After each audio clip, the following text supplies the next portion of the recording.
Please stand if you're able for the reading of the gospel. This is Luke 18, verse 9 through 14, the parable of the Pharisee and the tax collector.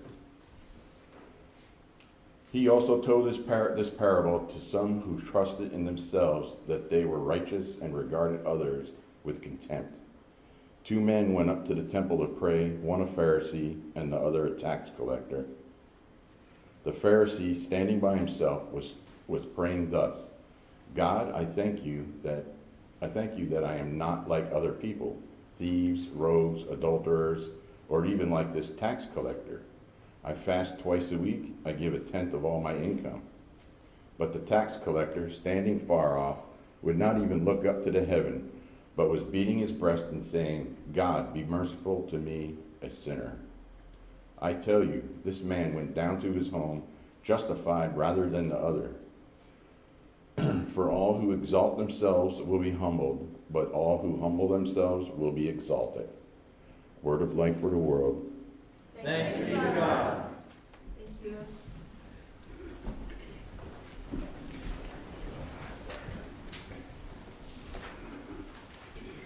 I think Joe's H.O.P.E song was better sermon today. And I feel very confident today about my sermon because I'm not doing it alone. I have 9 witnesses with me to deliver the message. Serving is giving. We are giving when we serve. We are giving our time, talent, and treasures. And in today's scripture, Jesus tells us about 2 types of giving. One, giving for their own glory. The other, giving out of humble, thankful heart. The Pharisee showed off how much he could give, he had given. He gave out of his self-pride. But the tax collector showed how much he did not deserve God's mercy. He gave out of deep appreciation and thanks for God's grace and for the opportunity to give back to God with the little things he had. So Jesus affirmed the tax collector's giving, saying he was the one rectified by God, justified by God, not the Pharisee.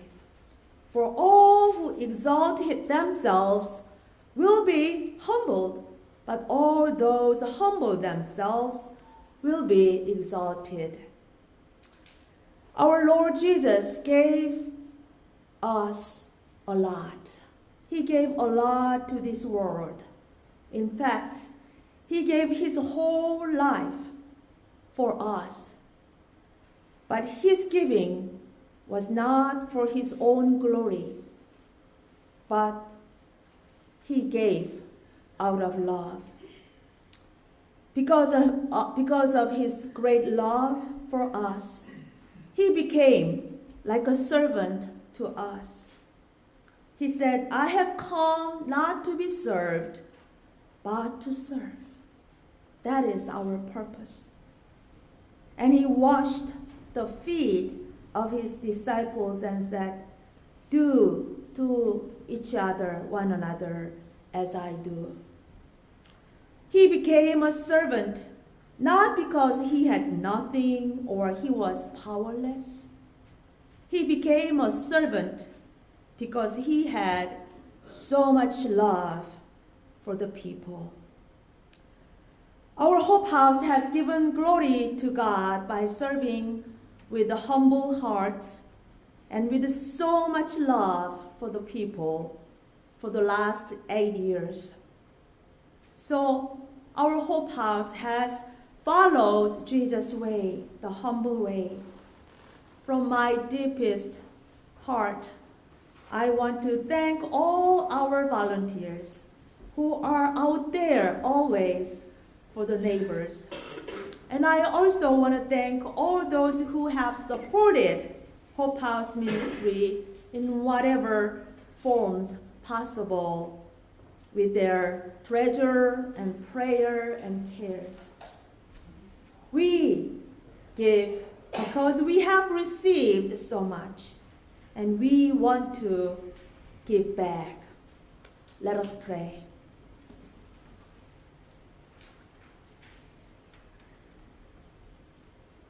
O loving God, bless our Hope House to be the light to the community. Bless all the volunteers with your love and peace, that their servant-like humble hearts may heal all those who enter into Hope House. In your name we pray. Amen.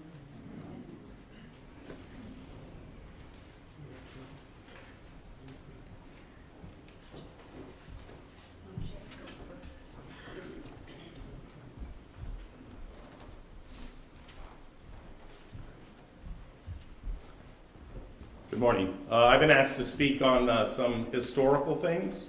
Certainly if you go to the fellowship hall and see the long timeline of this church, we've been in service to the community for a long, long time, 153 years or whatever the number is. This is how I remember Hope House getting started. So at the time, we used to have a daycare in some of these outlying buildings, and that was started for all the right reasons. The congregation got together, talked about it, had probably a meeting or two, and discussed what this community needed. And daycare, affordable daycare, in a Christian setting, was something that we thought we could offer the community. It failed, quite, literally. We tried to partner with somebody, and my version of history is that they were, like $12,000 behind in rent. I think the number is probably higher than that. So we as a congregation while supporting that mission, understood that it wasn't going to be the right course forward. And so we decided not to renew the lease of the child care provider. At that point, she came forward with a substantial amount of money and said, well, if she could make it right, maybe we could, work something out. And we, as a congregation, kind of stood firm and entered into a time of prayer.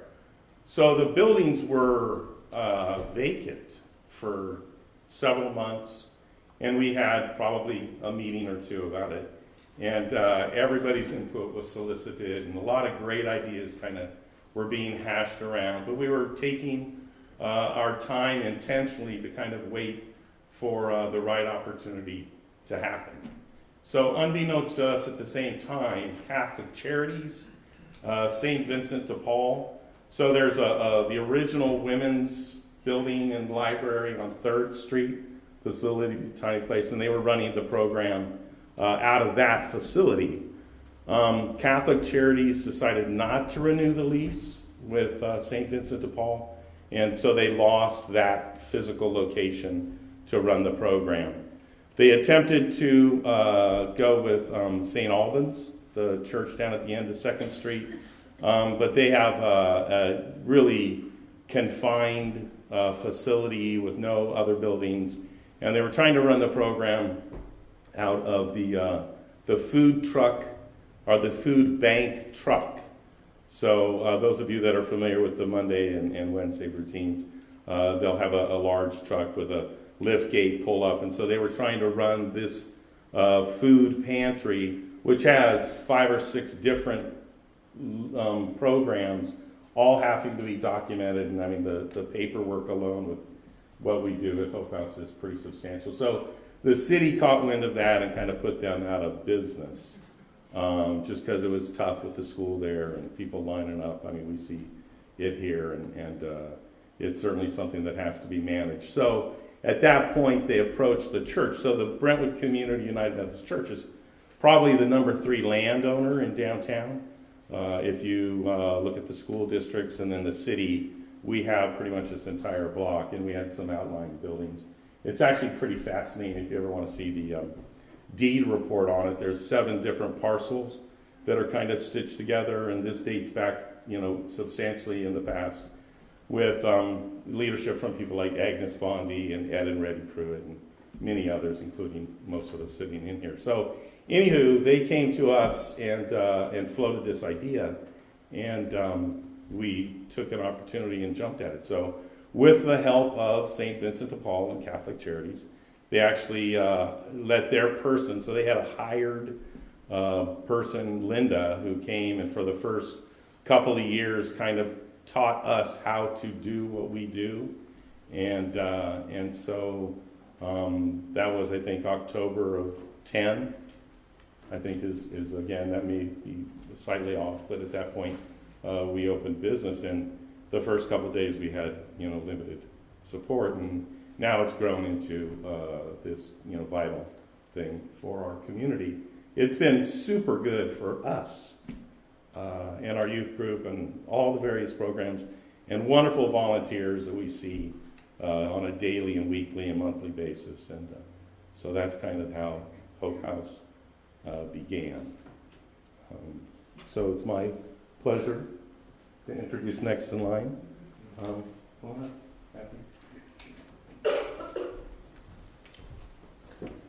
I've been here for almost 5 years. It's the first time I've been up here. I'm not really a big public speaker, but I wanted you to all know how I feel about Hope House. Katie and I work together. She works Mondays, I work Wednesdays, and the people that we work with are out of this world. They're fantastic. They're so willing to do anything you ask of them, and they're very supportive. I've been volunteering at Hope House for about 4 years, and from the first minute I arrived with Joan Good, who brought me there to show me around and show me what everyone did, and I felt welcome immediately. The smiles are there, and they're still there today. Smiles, hugs, welcome, what can I get you, what can I do, and how can you help me? So I learned from the bottom up, and now I'm at the desk, and I see lots of nice people coming through. What really affected me most was my ability, our ability, to help the many clients with their food and their clothing needs. So many of them need a friendly, smiling face and the feeling that they're comfortable and safe. And we emphasize that. And we try not to be grumpy. Sometimes that's hard not to do, but we try very hard to have that smiling face there for all of the people who come through. It's difficult for them. You have to put yourself in their position. They're hungry. Their family's hungry. And they're at a point in their lives that's possibly very low, and they're feeling very emotional. And so when they come through and they have that look on them, we all can tell. And we all try to give hugs or just squeezes on the shoulder or something to make them feel that they're okay. This is safe. Don't feel bad. Everyone comes through, and we give them what we can. I think the safe place is what we emphasize the most, in that we care about their well-being. At Hope House, no one is ever turned away. I don't care if they come after 12 o'clock. If we're still there and we still have some food available, we will give it to them. If they're hungry, they get fed. And that's kind of our motto, isn't it? They're all welcome. I believe God and my friends sent me here, and I've really enjoyed my time. Yeah, here we go. Try not to get teary-eyed. Not only do we help people, but we are fulfilled in the giving. It's a wonderful feeling to do what we do. And I hope to encourage more of you to come and work with us, even if it's just for a couple hours at a time, a day at a time, whatever is easy for you, because I know in my heart you are going to enjoy it and you're going to get a lot out of it, more than the people that come through. Thank you.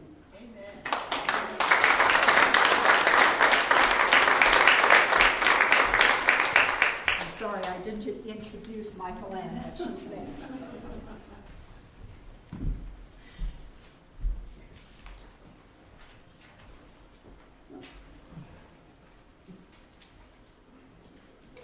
Good morning. I'm the new kid on the block at Hope House. I've only been there a couple of months, but I've spent about 13 of the last 14 years volunteering in the healthcare profession, which was my gig all my life. And you know, as you all know, that's kind of a sterile environment, and you know, a lot of money involved with equipment and all this sort of thing. So I really just extended my staff position into a volunteer position once I left my paid position there. And then I started coming to this church about 8 years ago, and Hope House developed during this last 10 years. And I decided within the last 6 or 7 months that my next volunteer position I wanted to spend at Hope House. And I cannot tell you how happy I am that I chose to do that. It's like a light in the day when I go there and see all of these people lined up outside that little building. And I'm telling you, it's a small place. You need to walk through there just to see how well organized this organization is based on the area, the space that they have to work in. And the people, everyone there has their job, but if someone is out or not quite able to do what they're supposed to do that day, there's another person there who can do it. And Katie and Kathy just, you know, do their thing, organizing the folks there each day. And Jerry is unloading food, and it's like a machine at the end of our road here. And my heart is just full every day that I'm there. The people are so gracious to receive the food and the clothing that are there for them. And as Kathy said, you know, it's not easy to come in asking for food to feed your family. And some of these people have 10 or 12 people in their family that we feed. And I just hope that each one of you at some point can just spend a few minutes there observing the process and the daily activity that happens there, and the gratefulness that comes to myself as well as all of us who work there from these people whom we serve. I have a little saying that I saw somewhere a while ago, I think on the computer. I printed it out and put it on my refrigerator. It reads, "The best way to find yourself is to lose yourself in the service of others." And I'll leave you with that. Thank you very much.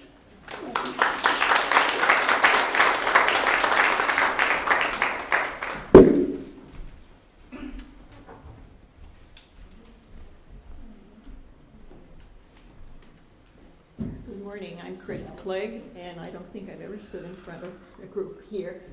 But I've been working at, or helping at Hope House for the last 2 years, and it's in a very fulfilling job with the volunteers we've had, with the fun we've had together, and the people we serve. But I also want to say it's not only giving them food and encouragement, it's also giving them other resources that we have. Many of them don't know that there are clinics, free clinics that they can go to when they're sick. Many of them don't know that they can get free education at the Liberty High School, and guiding them into those directions where they can, maybe even looking for a job when we find out that they're opening someplace or other. So basically, we're not only feeding them and giving them encouragement, we also might give them other leeways how they can improve their life, help their lives, or find a better source. The other thing we do a lot is people end up bonding with one of us, depending who it is, and they tell us their life histories. And it's a way for them also to be able to unload their burdens How often do we hear from all of our volunteers, thank you for listening to me? So how many people, it always amazes me how many people don't have anybody to talk to or just hear their stories. A lot of lonely people out there that we hope to be able to reach, as well as just feeding them or giving them clothes. So that to me is one of the biggest things. I'm always wanted to be a social worker. I never got there. I'm a physical therapist instead. But I think the work we're doing there with the love of God and the love of other people is great. The other thing I think is happening, and unfortunately I don't speak those languages, we have a lot of people from Afghanistan, from Haiti, from Iran coming in more and more. And they come in very shyly. Initially, the ones from Afghanistan and Iran come in with their husbands to make sure it's safe. Once they know that we're safe, they let their wives come with their children alone. But this is also a way to expand our ministry into these people that come in very shyly, very afraid, and then start opening up a little bit. So that's what I get out of it, and I think a lot of our other volunteers do, and I'm really happy to work with the group of volunteers we all are. Thank you.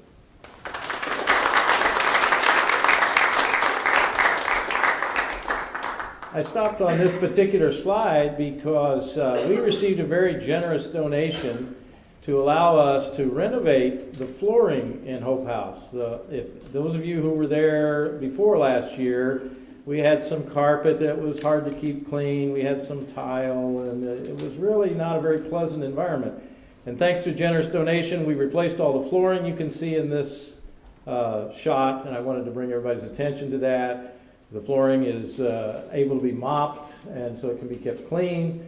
And while we were at it, we rebuilt our shelves with the help of a lot of volunteers. But I wanted to recognize the donation for this flooring. Good morning.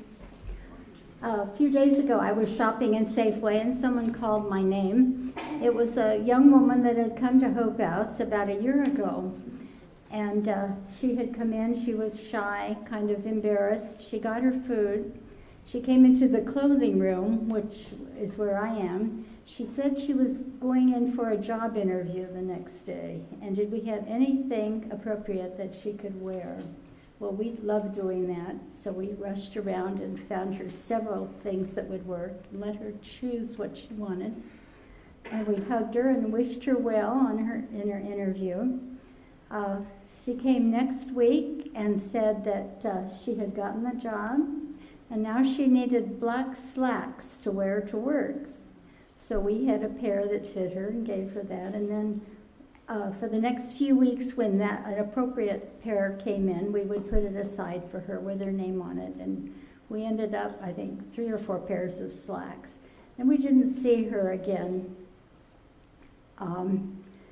Then I saw her in the grocery store, and she said that she was doing so well, and she was so happy, and she was, I don't know, her demeanor had changed.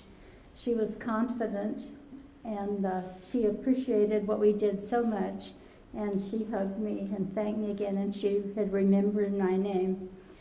I think it's wonderful that we feed people that are hungry and we give clothes to people who need them, but I also think it's wonderful that now and then we can help someone become self-sufficient and help themselves with a little help from us, and then we don't see them anymore, but we are confident that they've gone on and are being successful, helpful citizens. And by the way, we need kitchen items and household items in our room if you have any extra that you want to bring to us. Thank you.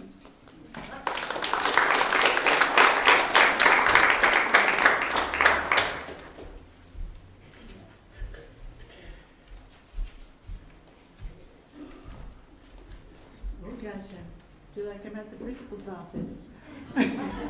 My name is Lori. I'm a Hope House volunteer. Lori, we can't hear you. Oh, sorry. This is a little intimidating. I feel like I have power. So I started volunteering at Hope House about a year and a half ago. And gosh, what wonderful people that have touched my life, and that I also have had the opportunity to touch and lift. I truly believe that everybody has a gift in life. And my gift, I think, that I bring to Hope House is just my spirit. I'm kind of like the coach, and Jerry and Kathy and Katie are the head coach. So I make sure, Jerry, are you drinking water? Does everybody have water before Hope House opens up? You know, did everybody eat before, you know, because we're all just running around like crazy. And I'm still nagging Shirley for that bonus check. Little inside joke. But long story short, you know, everybody comes with a story. I'm there at 7 in the morning with Jerry and Bill. And I set up the tables and make sure everybody's stations has what they need. And right before they come in, I will go outside and I try to touch every one of those clients that is sitting down on that bench, some that are freezing or asleep in their cars waiting for us to open. And you kind of really get to know the clients on a personal level. Get to know what their story is. And it's, you cannot imagine some of them and what they go through. Some are living actually in their car, don't have an address. Some have, you know, their children living with them and their children. And not enough money for food, and the choice of whether to pay for their rent or feed their children. That is what we are doing. I've never shared their stories with anyone before until I had to step up on this podium. So I'm just very thankful that I can do this. It's sometimes not easy to hear their stories, but there's a reason why I'm there. And God has put me in that place. And so I hope I'm doing a good job. Thank you.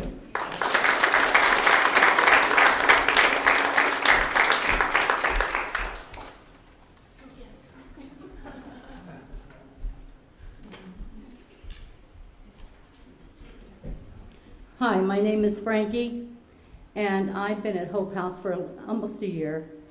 And I'd like to tell you just a little story of how I got to Hope House. About a year ago, I was diagnosed with cancer. I'm cancer-free today. But God spoke to me during my treatments and during my ordeal, and I have been so blessed that God, I felt, was telling me to go out and be a blessing to somebody. I didn't know how to go out and be a blessing to somebody. So I was looking through my phone, and I found an advertisement for Hope House, asking for volunteers. And I thought about it for about 5 minutes and said, you know what? This is something I can do. You know, there's not a whole lot that I felt like I needed to do, except for I felt like I really needed. I have a twin sister. I reached out to her and I said, would you like to do this with me? Let's go be a blessing to somebody. And our pastor at our church had been talking about, you know, being a blessing and how our lives could impact other people. Well, my sister said, I'm right with you. My daughter, we all came to the Hope House. I've never felt so loved. From the day I walked in and Kathy told us she'd love to have us. Jerry, everybody that we met there just made us feel like we were supposed to be there. And a year later, you know, when I think back on it, I wanted to be a blessing to somebody. Hope House has been a blessing to me. And that's something that took me a while to realize that, you know, I have grown so much in my love for Christ. God has spoken to me, and I'm right where I'm supposed to be at this time in my life. The people that come through Hope House have been so loving. And you know, my thing is that people that come into places like this and get food and clothing and stuff are down and out. That's not true. These people have so much to give. They're working hard to do the best they can. Some of them are working. They just have large families where they just need help. And that's what Hope House is doing. It's helping those that are trying to help themselves that just need a little help.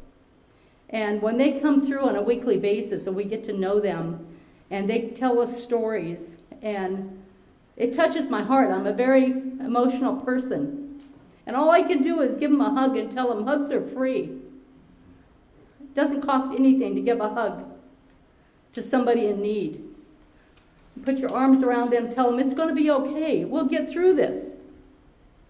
And I think that's what Hope House has done to me. It's been a blessing to me, and I just want to keep working there because that's where I'm supposed to be. God says, go out and be a blessing. Well, in being a blessing, you are blessed. So I want to thank the Hope House and this church for all that you do for us. Thank you.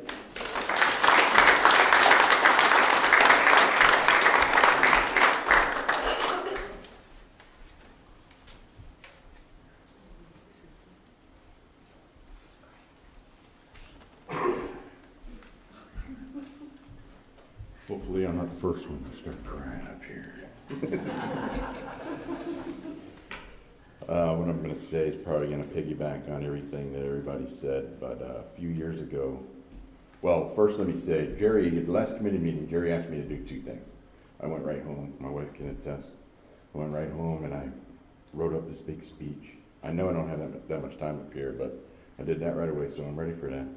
And there was something else that I'll show you all in a little bit, but first, I want to talk about what I wrote about. A few years ago, the men's group was going through a cycle, I guess you can call it, of informing people about something that they witnessed that was a radical hospitality. I don't know if we remember it.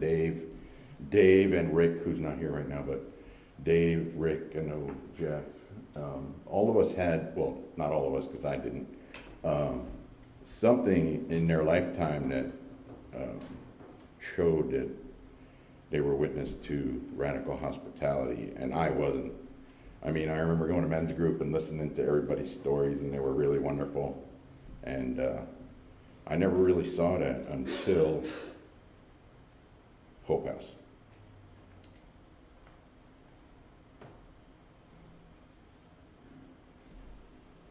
I went through and I defined radical hospitality.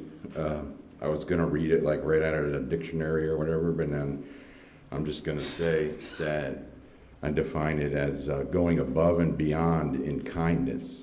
And I think Hope House does that all the time. And in the future, if I ever have the opportunity to talk about radical hospitality that I witnessed in the world somewhere, it's going to be Hope House. And I really like working there. I mean, I've been around since its beginning and seen how much it's evolved, and it's a really, really wonderful, helpful thing. And now, the other thing that Jerry asked me to do was make a sign for Hope House, because I don't know if you saw the pictures, there was nothing that really said Hope House, this is Hope House. So, I made this sign, and I want to present it to Jerry because he's coming up here next to talk. There was one thing, I'm going to have to read this because I wrote it and I was like, whoa, that's really good. So, I want to say this right off of the, hold on. Okay. Now, many people have been actively involved with Hope House, some in the forefront and some behind the scenes. Some for a short period, some since the beginning. Some that are active in our church, and a few who are not. Regardless, if you find some time to spend and want to make a positive impact on our community, volunteer and see the radical hospitality that I have witnessed and that everybody has witnessed since.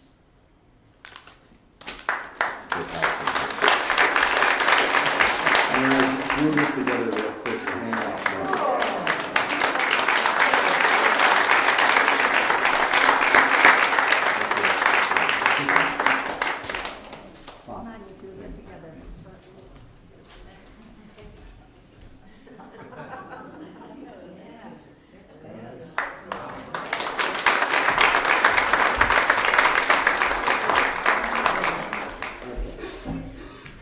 Okay, now it's up to me. Okay. First of all, I want to comment on the Methodist Women's Organization. The pastor a few months ago gave me a name and a phone number and all that, email address of the National Methodist Women's Organization, and said, you know, they're giving out grants. And so go ahead and apply for that. So I put it together. I think I got it together and emailed July 31st. It was due August 1st. But I got it in time, and I was so pleased that a little over a week ago, I got a call from them saying that we are granted, I think, $5,000 for next year.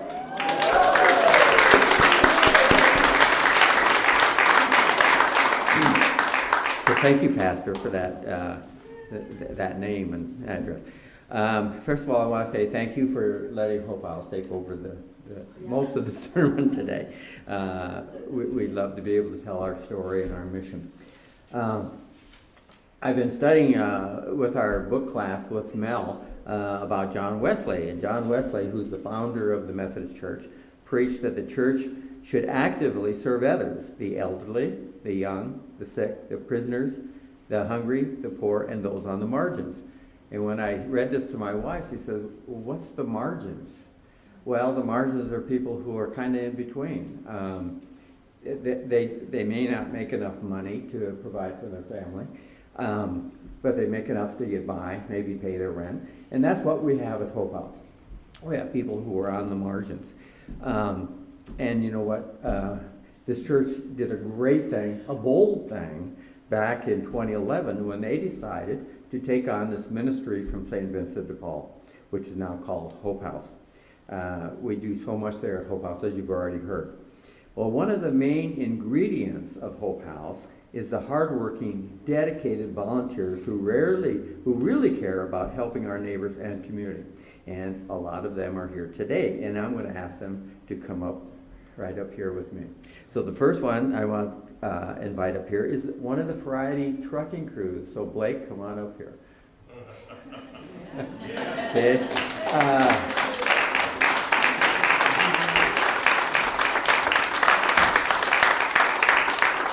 Ever since that we've been working with the Contra Costa Food Bank, going every Friday to Antioch to pick up food, Blake has been on that truck. And he was doing it every Friday until I came along, and then we switched so he could do it every other Friday, and I could do it every other Friday. And there's a couple more guys, too, that are not here that do that. The receiving crew, I want to invite everybody that works on Sundays to come up here. Everybody that works on Sundays, come on up here. Now, where's Shirley at? Shirley? The other Shirley. Okay, come on, Shirley. You work on all these Sundays. Well, the White Pony Express, as you saw in the video, all that food lined up on the sidewalk is from the White Pony Express. We actually almost get more food from them than we get from the food bank, as far as fresh food and vegetables. There's so much that we can't even get it into the refrigerators. And we've got 4 refrigerators, and they're double wide, as you saw. See the picture right there. You can see that that's a lot of food that we have to bring in and then store it and put it away. The next group is the serving crew. Everybody that serves people, come on up. Come on, Chris. Come on. All right. Here's Jackie. We will come and get you. Joyce. Okay. And then we have our computer crew. Come on, Mike, Bob. Let's see. Oh, Shirley over here. Okay. Of course, and everybody, by the way, and Dennis, you get to come up too. Because Dennis is the one that sets up our computers and makes sure it runs and keeps all the numbers. We have to report all the numbers of people that come through Hope House on a weekly basis. Dennis? Okay, Dennis has got to run the computer back there. I want Dennis to stand up just for a minute so everybody knows who Dennis is.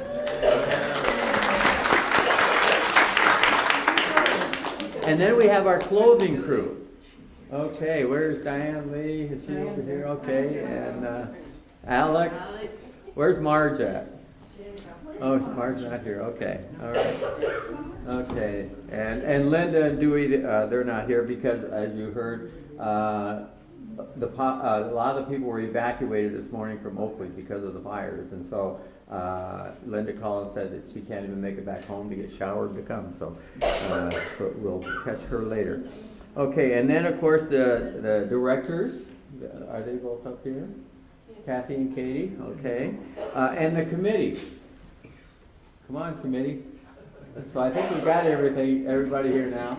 All right, as you can see, and not even everybody is here. That's what it takes to run Hope House.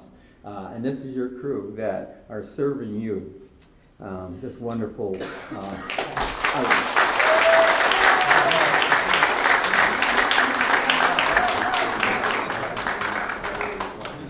Okay, and by the way, if you look at the slide right now, you see Chris and Robin. And Robin helped start Hope House until this year in February when she moved to Martin. Get your face out there. Where's that new sign? Don't stop moving. Yeah. Wait a second. New sign there. All right, Dave. Yeah, that's a good one. I got it. Okay. Okay. All right. Thank you.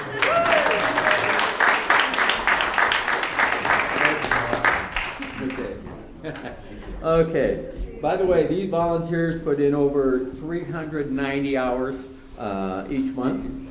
Many times over, more hours are needed. We continually need more volunteers to make this program successful. And how many do we serve? That's a big question a lot of people ask us. This year we've averaged over 450 families each month, and that is actually helping over 1,500 individuals with food and clothing. So just a lot of families, as you heard, that they vary all the way from one person up to 12 people in a family. Where do we get all the food to support our neighbors in our community? We receive food donations from the Contra Costa Food Bank. That's one of the reasons we go every Friday over to Antioch to pick that up. But if we have money in our account, then I order extra food. And this year, so far, I have purchased 47,000 pounds of food. I'm sorry, not this year. In the last 4 years, I've purchased 47,000 pounds of food at a cost of $17,000. That's with all the donations that we get.